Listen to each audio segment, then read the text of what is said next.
ইফতার করার জন্য আমাদের মসজিদে চলে আসছেন। হ্যাঁ দা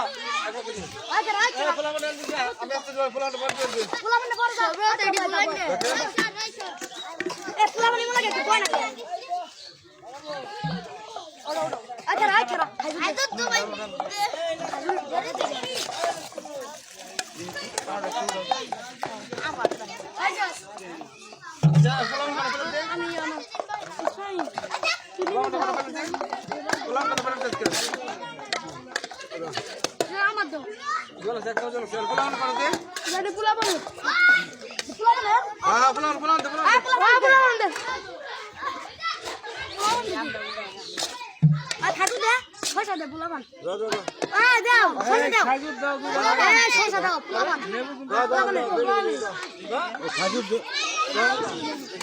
খাজুর